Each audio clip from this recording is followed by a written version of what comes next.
Hello and welcome to episode 26 of the SWR Darts Coaching Podcast with me, Sean, a full-time PDPA qualified darts coach who's got 7 years now, 7 years of darts coaching experience. It's mad to think that I've been darts coaching now for 7 years, 4 of them 7 as a full-time coach.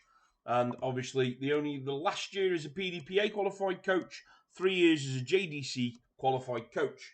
It's amazing to think how much this has changed. Darts coaching has changed since I first decided, way before the COVID, that I wanted to become a darts coach. I wanted to get more information about darts. I wanted to help people understand the game a little bit better. And I suppose in a way, this episode is going to be looking at things that I've learned over my time as a darts coach. I come from a football background, which I know I've talked about in the past. Bringing some of that sort of approach to my football into my darts. Not always successful. I'm not going to lie about that. But yeah, I think this is probably going to be looking at that. But now we're going to be looking at the mindset. I did mention at the end of episode 25 that, I want to start diving into this mindset side of the game. Now, I'm no trained sports psychologist. I'm no trained sports scientist. Okay, let's get that on the table. I have not got a degree. I've not got letters after my name unless someone spray painted them on a wall. I've not got the degrees and everything that certain people out there have. And I'm going to reference some people during this podcast that, I suggest you go and check out because they are fantastic at what they do. But what I like to say is I've got a working understanding. Now, I think there's a difference between being fully qualified and having a working understanding. Now, when I say I've got a working understanding, I've got various certifications from various online courses, like, from the websites like Udemy, Open University, free courses which get funded by the government here in the UK. All them places, I have got certifications based on sports psychology, sports mindset, sporting brain, and everything to do with that. Now, why have I got that? Well, many years ago, I realised that when I was doing with coaching with darts is not just about that mechanics. There's something I do at the start of a training session, which is where I ask the player, I give them 4 words. I'm not going to give the answer on here. I did that by mistake on TikTok. But I ask them 4 words. And of them 4 words, I ask them to basically put them in order that they feel are more important to them. And I will say what the words are. I'm happy to say that. The words are vision, alignment, set, and mechanics. So 4 words that I think every dart player has and every dart player needs to understand. Your mechanics, throwing the dart, your set, getting set at the hockey, getting your body in the comfortable position that you're happy with, balanced and constructive there at the hockey. The alignment, how you walk in and approach the dartboard. If you're off at an angle, well, the chances are your dart's going to be off at an angle. And of course, your vision, how you look, where you look at the dartboard. What are you looking at as you're walking in? And I did this many years ago, and I started talking about the pre-throw routine. I think I was probably one of the early people to really focus on the pre-throw routine in the coaching world. I honestly do. But I know now everyone talks about it. And when I talked about the pre-throw when I first started out, so we're going back to maybe around 2022 time here, I got laughed at, and I get laughed at daily. I'm a Crewe Alexandra fan. It's somewhat natural for me. And when you tell them you're a darts coach as well, it really ramps it up. But the pre-throw routine has always been something I'm very keen to talk to players about. Now, that pre-throw routine also stems from the mindset. It also stems from the brain. The consistency. I always talk consistency starts before you throw a dart.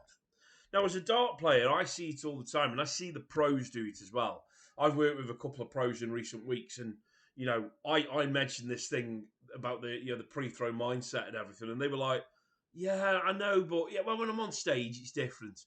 And I think to myself, okay, I get that, but we're in training, and when we're in training, we should really be doing what we want to do when we're on the stage, when we're at the tournament, we're at the floor events. So for me, that's the kind of area I want to talk about in this podcast.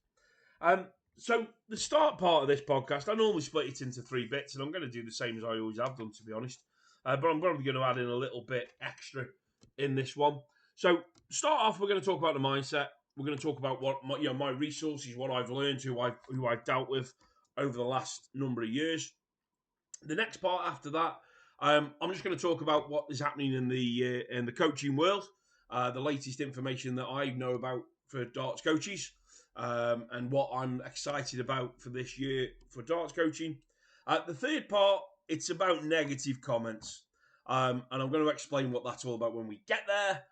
And of course, the last part is one of my favourite parts, where I'm going to pick a training game, and I'm going to discuss a training game with you, so you can then go away and have a go at this training game and see how you find it. So, without further ado, I still don't know if that's the right phrase or not. Let's get into this podcast episode. So, the mindset. It's not a word that frightens a lot of people, I don't think, but it's a word that is overlooked by a lot of people in the darts world. We talk about mindsets, and it's something that a lot of people go, yeah, I get where you're coming from, but it's not about that. It's about your throw. Well, it's not. And again, doing what I've done for the last so many years now, I've realised that the mindset is massive. I had a problem about 4 years ago with maybe 3, I don't know, with my own sort of personal game, my own personal darts game. Now, as a coach, you go out there and you coach players, and you're expected to be brilliant at the game. It's just unfortunately the way a lot of the community is. And I'm good. I'll never sit here and say I'm brilliant. I'm good. I'm not brilliant by any means. I can hold my own if I need to. But I was also having issues with, the mindset. I was having issues with the sort of psychological side of this game. I couldn't separate myself. There was Sean, the darts player. There was Sean, the darts coach. And there was the person who couldn't understand why Sean, the darts player, was not as good as what Sean, the darts coach, was saying. And the three of them just couldn't be in the same room. And I struggled. I did struggle for a while. I played Super League. I played local leagues. I really struggled with it. And I know I spoke about it on a podcast episode before, but I played a game whereby this guy, I heard him go, oh, he's that guy who does the darts coaching. He coaches kids and coaches players in darts. And I went up there, and my first 3 darts were a score of 9. Now, listen, it is what it is. Now, that's my phrase anyway. But that day, I hit the 9, I went, wow, in my head. And all I heard was this guy who he was talking to turn around and go, God, he's crap. He says, and he coaches people. He's crap. Now, I've never stipulated that I'm fantastic. To be a coach, you don't have to have been a fantastic player. We can see that across all other sports. It's everything that's out there. But it was that night that I realised, I've got to do something here, and I don't know where to go. And the first person I'm going to reference here about mindset, and she's just released a book actually, and I am going to chat to her, see if I can get her on a podcast in a future episode. But it's Alice Pinion. Now, Alice has done a few books. They are fantastic books if you get the chance to have a look at them. Now, Alice has got her own website as well, which I highly encourage you to head over and check out, which is alicepinion.co.uk. But Alice has produced 2 books. Now, I was aware of the first one, but I wasn't aware of Alice as the person who she is and what she does. So I got in touch with her. It was through a contact through LinkedIn. I got in touch, and it was the best thing I did. It truly was the best thing that I did, because straight away I had maybe 3, could have been 4. I think it was 3 sessions with Alice, and her approach was spot on. But her approach to me as a darts player, a darts coach, and someone who can't marry the two together was sublime, in my opinion. I'm not going to go into my full details, because what happens with me is probably not going to be the same as what happens with you. But what I would essentially do is encourage you to go and check out her 2 books and get hold of the copies if you can. The Essential Sporting Mind Toolkit was the first book that I purchased many years back. And wow, what a read. What a great book. Again, breaking down that sporting mind toolkit. And then in recent times, Alice has just launched the Match Dart Mindset. A fantastic book, which I've got to be honest to you, I haven't put down since I got it. It's easy to read, it's understandable, and the best thing is it's relatable. Now, the one thing that happened for me was the way Ali sort of made me believe that there's Sean the dart player, there's Sean the darts coach, and this guy in between, and I've named him Peter. I've had this alter ego for many a year. I talk about it in my sessions. I'm happy to. People that know me from old days of work will know that I had an alter ego called Peter, and that was the guy you never spoke to. If Peter was in, you didn't approach me. And the trouble was is that it's that element of me going to a darts match thinking, right, I'm a darts coach, come on now, and Peter's telling me, come on, you're a darts coach, you should be good at there. And Sean just can't get hold of the darts because Sean's the dart player. But Sean the darts coach isn't here tonight. But Sean the dart player is here. And the way I worked with Alice was that I broke that into them pieces. And it made me a better player. It made me love the game again. But it also improved my coaching. Because when I go and coach now, I coach. And then when I come away from coaching, I go and become Sean the dart player. But when I'm Sean the dart player, I'm not Sean the coach. And I will never, mix the two up. Peter stays away. I always joke that I've been so many days without incident. I probably aren't really anymore. But, I always joke I'm so many days without incident. Because I've realised now to control this mindset. And that's what you as a dart player need to do. Now, the next book I'm going to reference is, of course, the one that a lot of people, will probably have heard of. You may have listened to, you may have seen a copy on the shelf, and you've just thought to yourself, no, that's not for me, thanks. And it is The Chimp Paradox by Dr. Stephen Peters. Again, wow.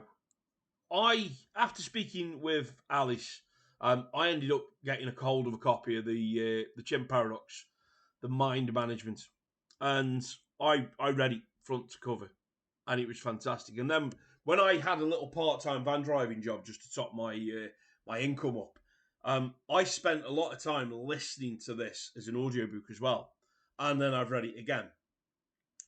And the Chimp Paradox theory is based around the idea that, we've got a primate side of the brain.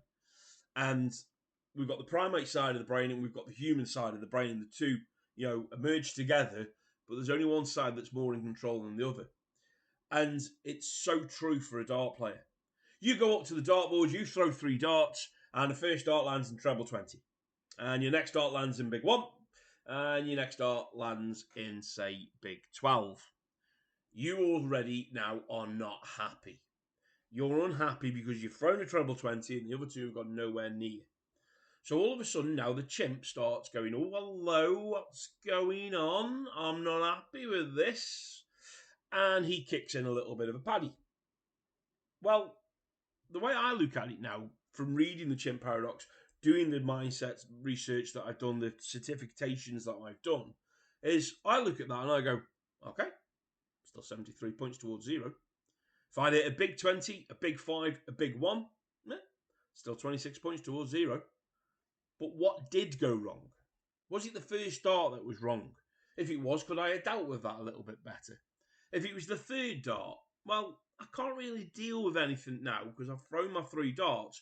But now if I go up and I get them darts out the board and I'm aggressive getting them out and I'm disappointed and I'm cussing myself and all that, well, my body language is telling my brain that I'm not happy. And so the chimp then takes over and starts going, right, panic's on here, son, what are we doing? And that's the whole process. Now, I'm not saying this is something you can pick up in a day or in a session with me. It's something you've got to go away and work on. But believe me, I've been doing this for a long time now, and it's the best thing I've ever done. Understanding your mindset as you play darts is fantastic. Now, there are other resources as well. The Mindset, Changing the Way You Think to Fulfill Your Potential by Dr. Carol S. Dweck. I'm sorry if I got her name wrong. I picked up that book only recently, to be fair. I think it was at the start of the year. Wow, great book. Love that one. One of the other ones that I've not finished reading yet, Coaching for Performance by John Whitehorn, I think it is. Again, another fantastic book. Well, there are loads of references and resources out there for the mindset. But dart psychology, it's something that we overlook as darts players. And I get a lot of players coming to me, and the first thing they'll say to me is, oh, my throw's off. Right, okay.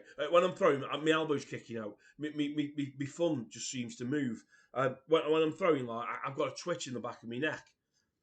So you're acknowledging all these things, so you know they're there, and then you're accrediting all them to the fact that your darts aren't getting where you want them to. But it might not just be that. That might be something we can calm down by changing the focus of the mindset. It is possible. I worked with a player the other year, and we worked on the idea of, you know, him being in an environment where he was struggling with everything, he was overthinking everything, and we did it for a month's period, and all we saw were really bad results in training and everything. Really, really bad results. And then I said to him, I said, right, what I want you to do now is literally blank canvas.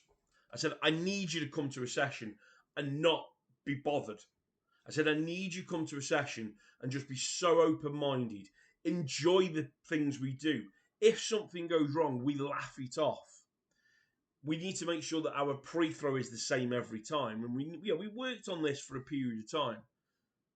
And after we did the second part, obviously we had better results than what we'd had before we'd done the first part. Because I do a little test with a player whereby we do a certain amount of little games and we get a scores and ratio of scores. And then I did the test.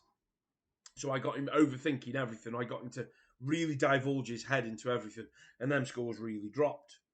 And then we did the test whereby we were so relaxed. We were having so much fun, so much laughter, so much happiness in the training room that his scores improved dramatically well. And he went away with this, happy mindset. And I said, listen, just do me a favour. Just keep it going as long as you can. And he went away and he won his singles merits. And then he also won Super League merits.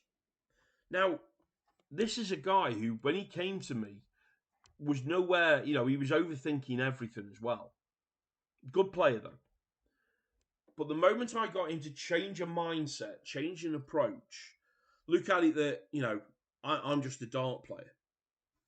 The guy who I want to be is over there, but I'm just letting him sit down because I'm just enjoying this process right now. I'm having fun. Oh, I've hit a 26. Well, it's still 26 points towards 0, isn't it? Oh, I've missed my double. No worries. I might get it the next time I come back. Shoulda, woulda, coulda, and all that. And that's the way we worked. And it was a change of him, completely change of him. Is that going to work for everyone? Well, of course it's not. Listen, I'm not going to sit here and say that it is. Oh, you only got to just have a bit of fun and enjoy it. But you should be doing that. I see too many players now. I saw a post on Twitter, X, for those who like to prefer to call it the proper version, the other day. And it was a young kid who, he's looking to pack darts up. And his mum was like, can anyone offer any help and advice? And the first thing I asked was, what is he doing? And she was like, I don't understand. So what is he doing? What does he do when he's hit the dartboard? What is he just playing 0-1? Is he playing fun games with his mates? What exactly are we doing? And the reply came back to what I knew I was going to get the reply back of. Well, he just plays 0-1, games of darts, but his average is dropping and he's not winning as many games as he used to. And he's really getting downbeat by it, which I get. You're in a constant rut, you will get downbeat. So why continue to do it? Continue to do darts training, but proper darts training. Make the games fun.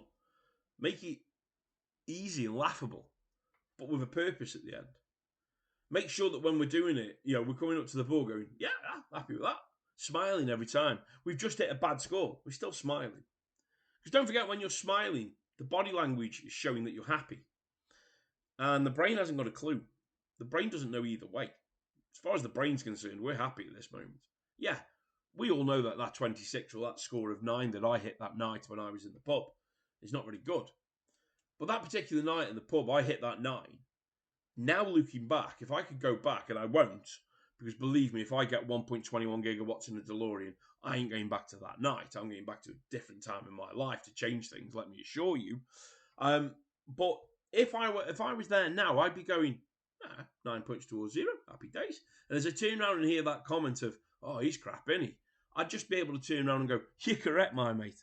You are correct, but I'm a damn fine coach. Come and find out and I'll let you know. And it's that process. But I took it all wrong that time. And then I probably packed in darts too early because of that. Because I couldn't separate Sean the dart player from Sean the darts coach because Peter wouldn't allow me. Now, Peter effectively is just my left-hand side of my brain. It is my primate side of my brain. So we're looking at this mindset thing. We're talking about this mindset approach. I probably waffled on a little bit longer than I was going to be honest. But this leads me to the situation whereby a few weeks ago, I was at the PDPA Level 2 conference.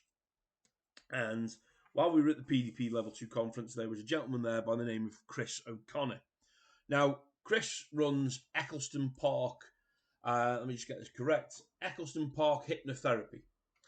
And Chris came up and did a speech, and wow, that's the best way I can put it. Wow. He's based up in near Prescott and St Helens up Merseyside way, and it was just unbelievable the way he talked about things, the way he talks about stress and anxiety being linked to the dreaded D.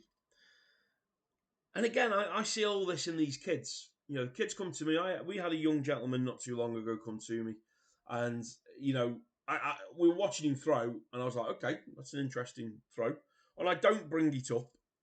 And then his mum turned around and went, he never used to do that. I went, right, let's address the elephant in the room then. I said, looks like we got a touch of the D coming, and I always call it that way. And I tried to explain to him, you know, the process of what I'd learned through my own psychology mindset learning, and also what I learned and gained from talking to Chris at the PDPA conference. You know, about the process of, you know, the bucket overflowing. I'm not going to go into all these details, by the way, but the anxiety bucket and the anxiety bucket overflowing. And it turned out that, yeah, you know, this kid had been playing, literally coming from school, darts out, on the board, searching for that magical game. And it wasn't coming, and he was getting stressed about that. And then he's going to tournaments, and he's getting knocked out in tournaments. And he's like, I'm better than them. And then he's got all the stuff that's going on with his schoolwork, all the stuff that's going on with his life. You know, he's a young kid. And it was just overflowing everything. It was overwhelming him.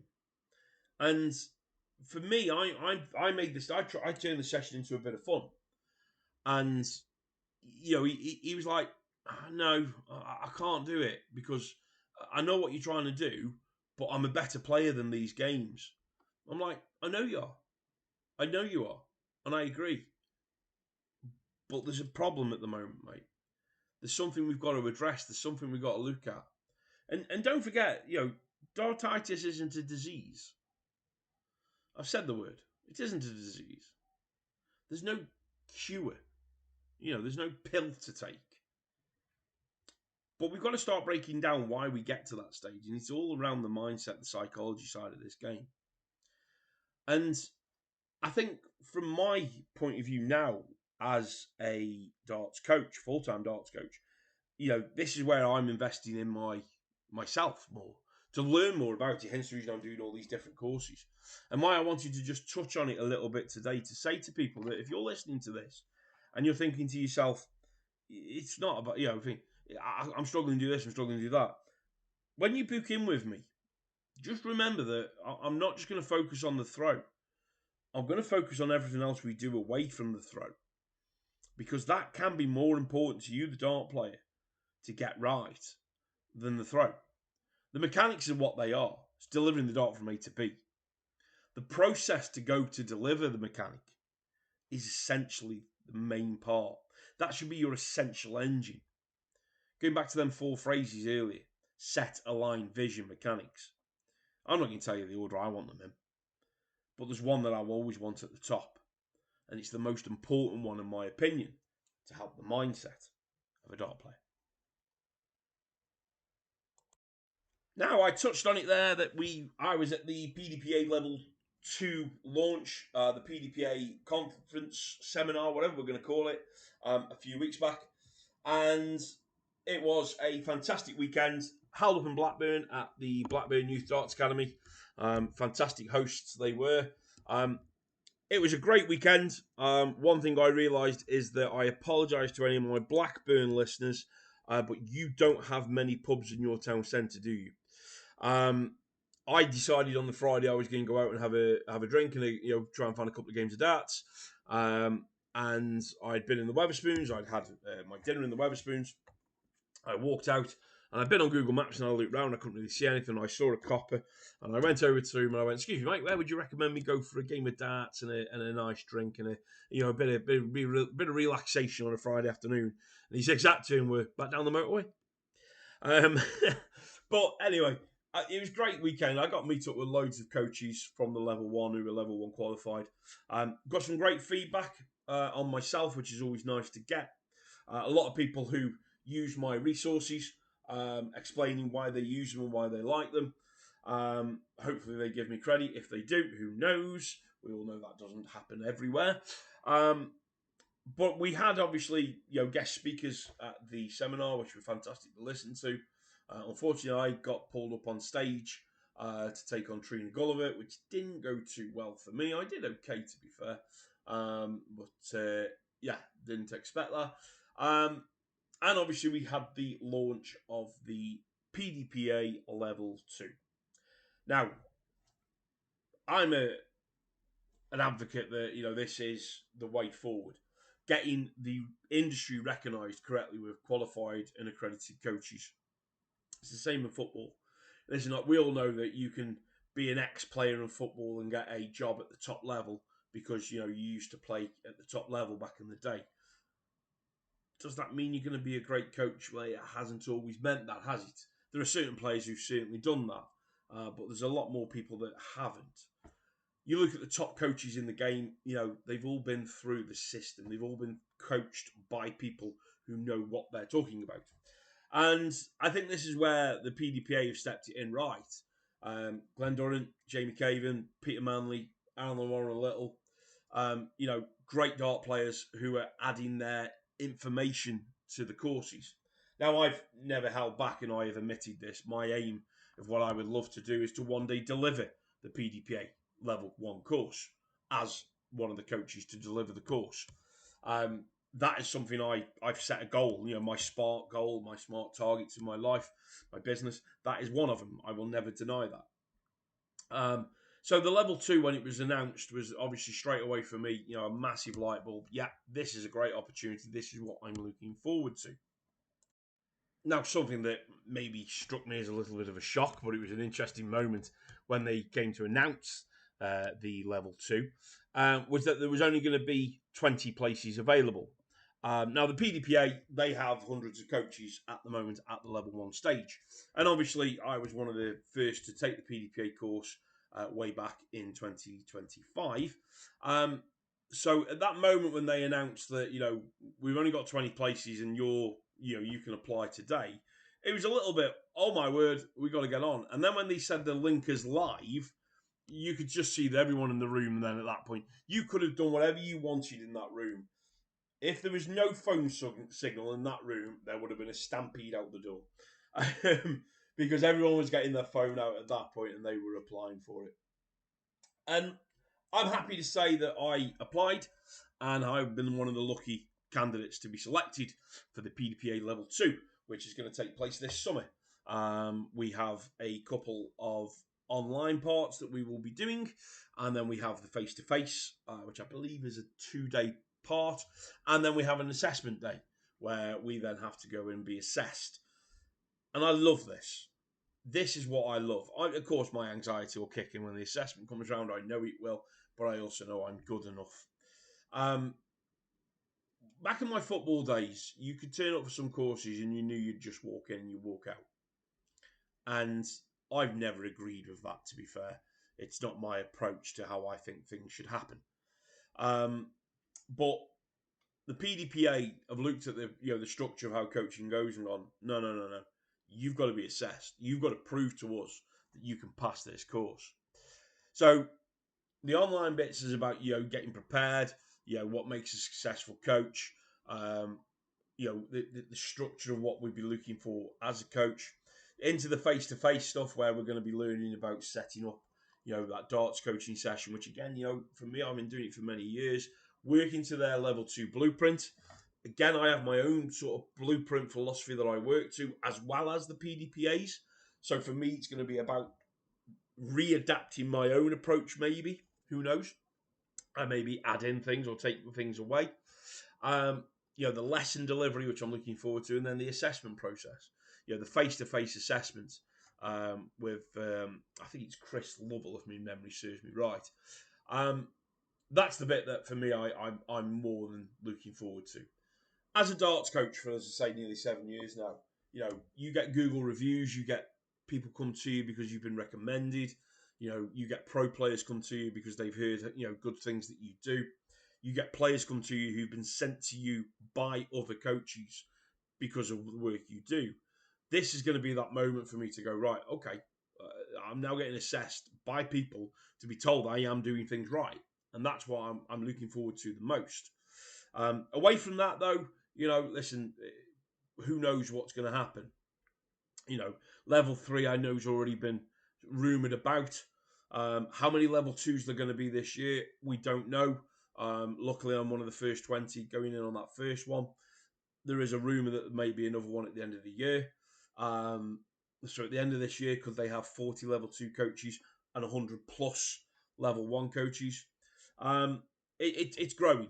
And this is where I'm going to come into my third part, because I saw a post on Facebook the other day which made me laugh somewhat wrong. So we're going to talk about that in my third part. But yeah, level 2, really looking forward to it. And of course, I'm going to document my journey in my podcast over the coming months of how I'm preparing for the level 2, what am I doing for preparation for my level 2, as well as, looking at getting more information on the mindset to help me more with this level 2 course. So the other day, I'm sitting there on scrolling through social media as you do, and I come across a page called Dart Gear Competitions. I've never seen this page before, and there was a post on there, and it was hilarious for me. So this post, obviously, it caught my eye because at the top it says, "Would you actually pay for darts coaching?" It's becoming a thing. Proper darts coaches, video analysis, stance breakdowns, checkout mapping, and dart fittings. Some swear by it. Others think it's madness when you could just get on the board and figure it out yourself. Have you ever had coaching, or would you even consider it? And I saw this and I was like, that's a popcorn moment for the comments, surely.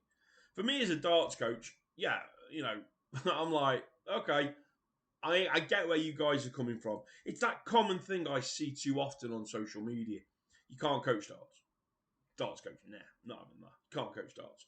And, the question there, when you could just get on the board and figure it out yourself. So, what are you figuring out exactly? I always talk back about the situation when I asked a guy what the follow through was. And his reply to me was, your arm following the dart. Ah, right. Cheers for that structured breakdown. Your arm following the dart. So again, I saw this and I thought, this is a great opportunity to bring this up on the podcast. And let's just have a look at some of the comments. As I say, I did it with my popcorn. Let's have a look at some of the comments. I'm not going to reply to them, by the way, directly on there. I'm going to talk about them on here.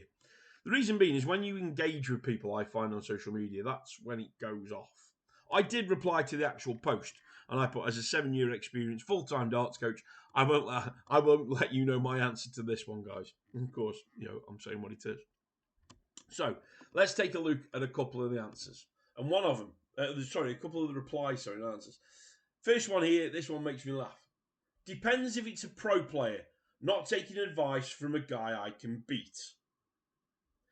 So, depends if it's a pro player, I'm not taking advice from a guy I can beat. So, this guy is obviously saying that he can't beat no pro players. That's effectively what he's saying. That's how I read that. Now, going back to football. So, this guy would not want to be coached by Pep Guardiola because he's not a professional footballer. He was a professional footballer. Take it to the other extreme, in the other area of this game. There are coaches out there, again, in other sports, that have never actually played the game at the top level, but they work with some of the top level players. It makes me smile. So yeah, depends if he's a pro player. I'm not taking advice from a guy I can beat. So for that guy to come to coaching with me, I've got to beat him first in a game of darts, and then he can come to coaching. Okay. Another comment. I tried that with golf years ago.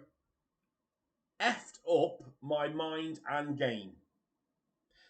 Now, yes, I can get that. I can get where he's coming from there. I've had players come to me for darts coaching who, we've broken down that player's game. We've broken down that player's mindset, and they've gone away a different player. And then all of a sudden, the game's changed. They're doing things they weren't doing before, and I get the blame for that. And that's why there's a fine line, I think, between when the player comes to me for darts coaching. They might, if they walk in straight away and start telling me that their elbow's wrong, I don't address that as much because I want to see what you're doing, though. The elbow's wrong, though, Sean. Let's just keep going. I had a guy the other week and I had to stop him and I just said, can I stop you? Can you please let me go through my process? Just so I can go through my process to analyse you first.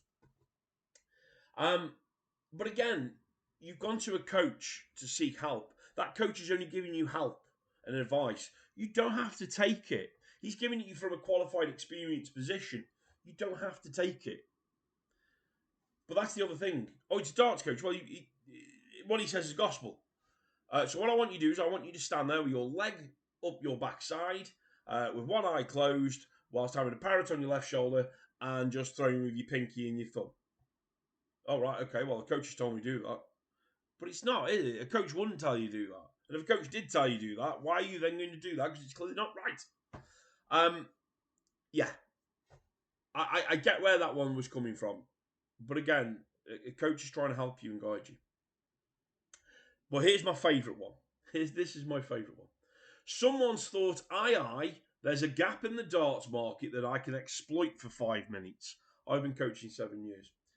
Darts is natural ability. Either you've got it or you ain't.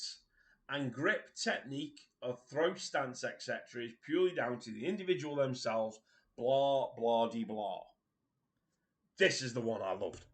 This was the one I loved the most.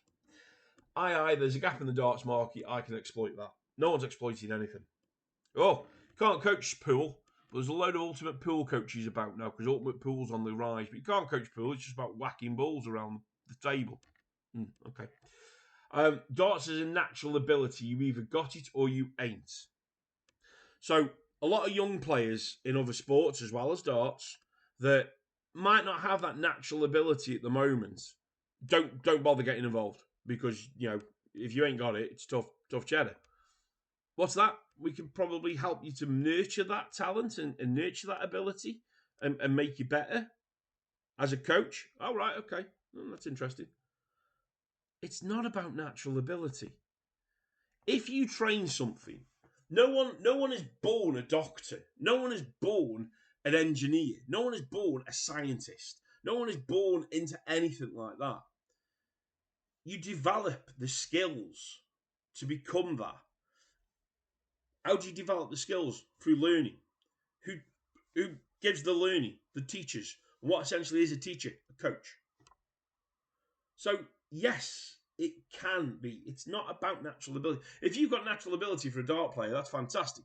If you can naturally, follow through, drive that line of sight and everything like that, sweet as anything. I love working with them players because it's then all about the next stage, the next steps with them, working that mindset, working that psychology element with them. Grip, technique, throw stance is purely down to the individual themselves. I do not disagree. Why does everyone think if you come to a darts coach, we are going to be telling you to stand like Luke Littler, to do the same stance as MVG, to go through the same pre-throw routine that Andy Gilding goes through? We don't. We look at what you're doing and we help you develop what you do. We help you understand why you do it. If something's going wrong, we help you understand why it's going wrong and how we can develop it. I saw that one and that was the one I wanted to reply to the most. And I sent that to a friend of mine and I was like, what would you say to that? And he's like, I ain't going to get involved, Sean. I was like, yeah, I thought you'd say that for me. And, listen, the comments are still flying in on this. And, Stephen from Site Right's got involved, I noticed as well, which I thought was fantastic. But another one that I saw on there, another comment, And it was just, they said, for me personally, no. Darts is a game that's different to each individual. Nobody can teach you what the best dart for you is. Now, I like that comment, to be honest, because I don't believe there is a best dart for a player. I firmly believe it. I've proven in competitions and in sessions that I can just pick up 3 random darts, different weights, different styles, different grips, different setups, although I do prefer to use the same setup if I can. Al Style, I'm still available for sponsorship if you're interested. And I can win games of darts with them 3 darts because it's not about the dart, it's about the preparational work, the pre-throw work, and the understanding of me that makes me throw a dart. So I kind of agree with that. How to hold a dart or the most comfortable stance for you. Throw just something you have to practice and go by feel.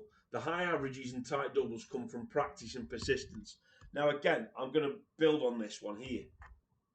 How you hold the dart, that's again personal to a player.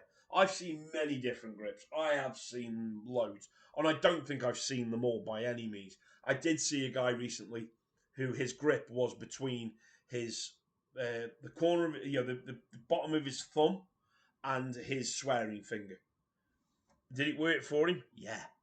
Wow. It worked for him. It's not meant to, but it worked for him. So you don't change it, do you, if someone's working for you? And he was comfortable there. The stance. Now, yeah, I get where you're coming from with the stance. Everyone thinks we're going to get people to change stance. I had a guy a few weeks ago who's like, I have to stand here, mate. This is the most comfortable place. It's like, right, sound, no worries. So just do me a favour, though. So shuffle in about 1.5 inches. He went, why? I said, because at the moment, all your body's twisted to throw into the dartboard. But if you shuffle in a little bit, you're a little bit more central. So I haven't changed his stance. I've changed his alignment there. So again, what we're talking about. And go by feel. Feel is a big thing in darts. If you've got a raised hockey, why are you looking down? Feel the hockey, set to the hockey. You've got to feel confident as you're walking in. You've got to feel, positive as you walk in. If you're not confident and you're not feeling positive, well, then it's pretty pointless you coming in if you're negative as you're going to throw. And then this one.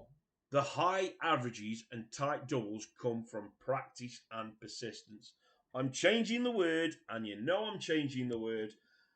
The high averages and tight doubles come from training and consistent training. Training with purpose. Training with meaning. Focused-based training. I agree with that. But what do we do as a dart player? I throw about 20 darts at 20, 20 darts at the ball, 20 darts at 19. I'll go round the board on singles, round the board on doubles, and then I'll play a bit of 1-2-1, and then I'll play 0-1 against a bot. Is that training? Gaffer, what are we doing today in training? Well, what I thought we'd do is we just kick the ball in the back of the net for a little bit, and then we just knock the ball around, and then we'll play a bit of 11-a-side. Yeah, big game coming up at the weekend, lads, in the cup. Yeah, we'll just do that if that's all right. What? Working on individual elements? No, you're all right. No, I don't want to work on all sort of individual setup work. No. All right. That's from my football days, by the way. Working on individual elements in darts training is crucial for a dart player. It honestly is. So, I kind of, bits and bobs, I agree with that in there. But again, is this another one? I mean, I've done it before. I've gone fishing online with comments that I've put on there. And, I did wonder if that's something that... are they just going fishing for it? I got a comment on my own page. If I don't know if I can find it. And the guy said, yeah, he says, I would pay for coaching after I've had a free lesson to see if it was worth it. Now, that's where I totally disagree. I'm not giving my time away for free on the chance that you've enjoyed the session, which I know you will probably do, and then hope that you're going to pay. I make my first session, my 60-minute session, the cheapest I offer. And what I tend to find is a lot of people will come and have a 60-minute just to see what it's all about. And all I do in that 60 minutes is I go over the darts MOT, I go over the darts analysis process, I talk about the touching on the mindset and the touching on the training. But that's all I do. I make you see what you are getting if you come back for regular sessions. And I tend to find that does work.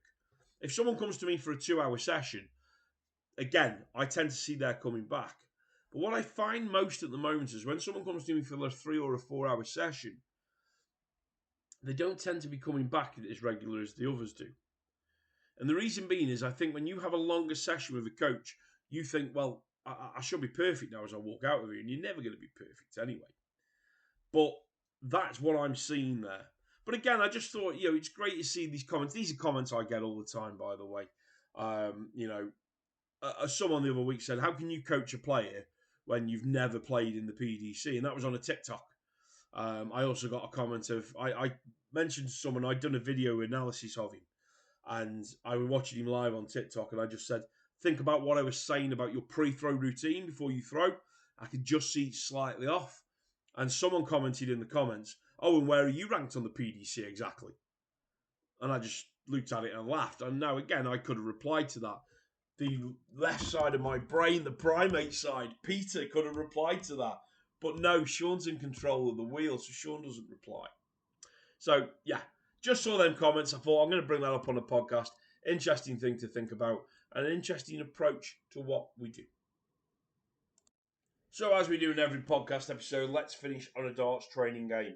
And the one I'm going to draw your attention to is number 12 on my website. Now, the number 12 one on my website is slightly different to how I do this in actual one-to-one coaching sessions now. So in this game, you're going to start on 101. And you've got 6 darts to finish 101. And if you do, you move up to 201, and then you get 9 darts to finish 201, 301, 12 darts, 401, 15 darts, 501, 18 darts. Now, straight away, I can hear some people out there, again, from the social media worlds that we live in, going, oh, no, I won't be able to do that. 18 darts, 501, I can't do that. I get it. And what makes me laugh is when you, again, I mentioned this a little bit earlier, as a coach, when you put something out there, and I had this with a post I did the other week, and the guy was like, oh, I never do that. I'll never be able to do that and that number. Well, do it into the area that you're comfortable with then. If you're looking at that and going, I can't do 401 and 15 darts, that's fine. I can't do 101 and 6 darts. Okay.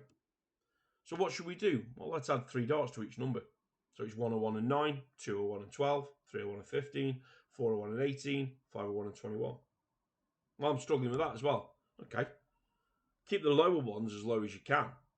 But your 401 and 501, give yourself 3 additional darts. Make it as easy and relatable to your game as you can. How I do this, when I'm in my training sessions using my apps that I've now got, and that's a whole area I'm not going to go into in this podcast. But I play it where you've got 10 lives. So you start on 101, but you actually have 9 darts to check out 101. And you've got 10 lives available. So you come up, you ping in the 60 with your first 3, it leaves you 41. You then check out 41 with your next 2 darts. You've now moved up, you've leveled up, so you're now on 201 and you've got 12 darts and you've still got 10 lives available. After 12 darts, you've now checked out 201. So now, unfortunately, you lose a life. So we now only got 9 lives left. Our aim is to still do what we're doing and try and get to 501. So we got 201. Let's say next time we came up, we had a 180 and then we took out a 21 with 2 darts. Well, we've moved on now, haven't we? So we've got 301 now with 15 darts. But again, if you're not comfortable in that area of darts, give yourself 3 additional, 6 additional tops. But give yourself 10 lives. You don't go chasing it until you completed it. Give yourself 10 lives. If after 10 lives you've not done it, we put it in the cupboard and we come back to it another day. But note where you got to. I got up to 301. I lost all my lives at 301 level. Okay. So we do it again. Oh, I lost all my lives at 301 level. Okay, so what's this telling us now? We're losing at 301. So now we can start assessing why we're losing at 301. Do we need to give ourselves 3 additional darts here to get past this level? Should we be giving ourselves 3 additional darts? Or should we start playing a lot more 301? Again, it's all them processes. Great little training game. Number 12 on the website. Again, adapt it to your area. If you want to go 1-1 and 9 and then add 3 on from there, do that. If you want to get up to 5-1 and give yourself maybe 21 or 24 darts, do that. Adapt it to where you feel comfortable. But give yourself 10 lives. If you fail, you lose a life. Once all your lives have gone, you go into the kitchen, you make a brew, and you get a chocolate biscuit. Well, this episode certainly seems to have been one of my longest one I've done recently. I think it's probably because I'm more passionate about this mindset and psychology side of the game. It's been great once again to do an episode and get this episode out. I'm on track here, one a month. I did say I was looking to try and do one a month, so I'm on track as we stand. Episode 27, I am going to try and get Alice or someone to come on. I keep saying it. The last person I had that was coming on didn't happen, and unfortunately, I just didn't get any audio footage from the weekend at Blackburn at the PDPA seminar. But I do think we will try and get someone on in a future episode. I still want to do a bit of mindset talk again in the next one, and I think in the next episode we will focus on Guardians and Gremlins, as someone called it on a podcast that I listened to not too long ago, and about how to deal with certain areas of the game. So, if you're struggling in this area, don't let this gremlin take over. Let this Guardian focus on it. Because effectively, that's all it is. The brain is the most complex machine for anybody in any sport. And negativity just breeds negativity.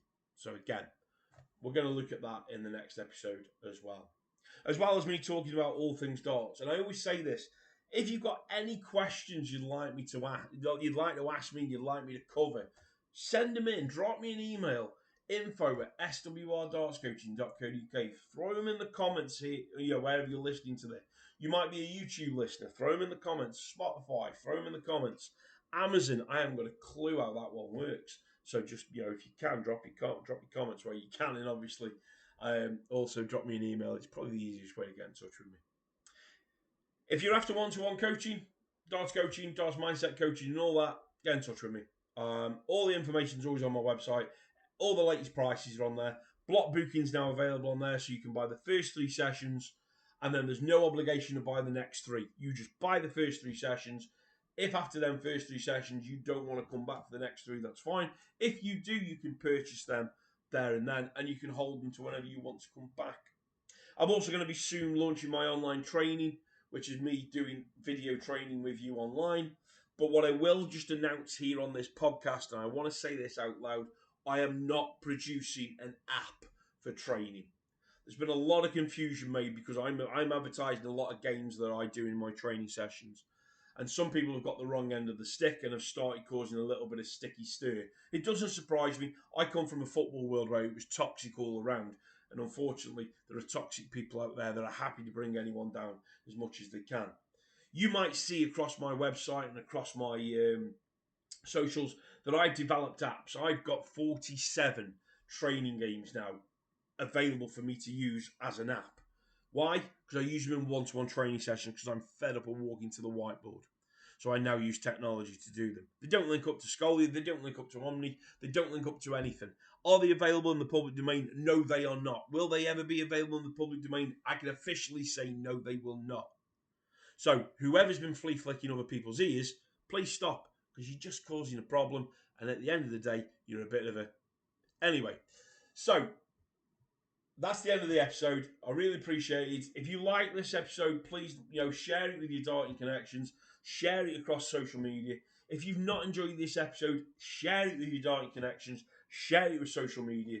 Because don't forget, every comment, every share helps the algorithm, whether it's good or bad. And that's why I love it when people make daft comments on my posts, because all you're doing is helping my algorithm. Thank you very much.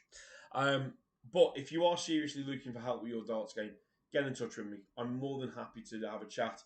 We can talk about where we might be able to go and help you out. If you are after a darts coach and you're not near me, get on the PDPA's website, find your nearest darts coach. Get to a qualified PDPA darts coach. We're here to help you. We are here to help you.